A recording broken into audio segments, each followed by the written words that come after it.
When the old grandfather clock in the parlor struck midnight, Priscilla Evans celebrated her 93rd birthday with a box of store-bought vanilla wafers and a bowl of homemade banana pudding, her mother's recipe. She sat at the small kitchen table with nothing but a blank sheet of paper for company and used the wafers to spoon cold cream straight from the dish while she wrote. From cellophane sack to pudding bowl and down her gullet went the wafers, and when the moon grew bright enough that she could see the space between the trees and her pencil tip had worn to a nub, Pie pushed up from her seat. She left the letter on the table and covered the leftovers with wax paper. Pie stuffed the pudding bowl in the icebox and the cookies in the cupboard, and then she put away the supper dishes and tidied her small bedroom in the back of the funeral parlor. She brushed her teeth. She wound the clock. When her chores were finished, Pie braided her long white hair and stripped down to a simple cotton nightgown. She picked up the old Winchester she kept by the back door and slipped a cartridge into her pocket. Pie said goodbye to the pudding and to the cookies, to her small bedroom, and to her late mother's grandfather clock in the parlor, to the letter left on the kitchen table. And then she went out alone into the dark to dig a hole. Far from the first, she thought, but, Lord willing, this would be the last.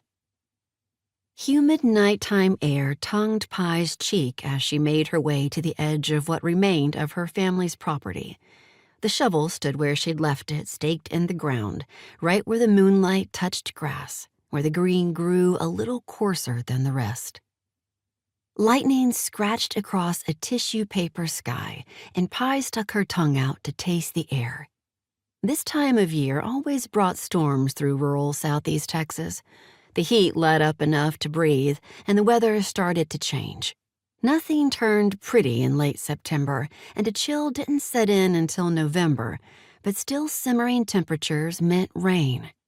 All the wet that had blown through earlier softened the summer-dried dirt, but left the stink of ozone hot on its breath. Any minute now, and the sky would open. But she'd be done digging long before then. Pie palmed sweat away, wicked the moisture on her dress, and wrenched the shovel free. She could do without the throb in her joints and the aches in her bones, the constant twinge in her bad ankle. But Pie Evans was not the sort of woman to shy away from a little midnight yard work. She wasn't the kind of woman to shy away from anything, really. Never have been, Pie muttered as she traded the gun for the shovel and stabbed metal into earth. And I reckon tonight ain't the time to start. Pie spooned soggy dirt from north to south until brown reached her ankles, then stained the cotton hem of the gown, her calves. When her skirts started to stick to her knees, she tossed the shovel aside and climbed out of the grave. With the rifle as a crutch at her side, Pie limped back to what used to be Daddy's old farmhouse and settled into her favorite cowhide rocker.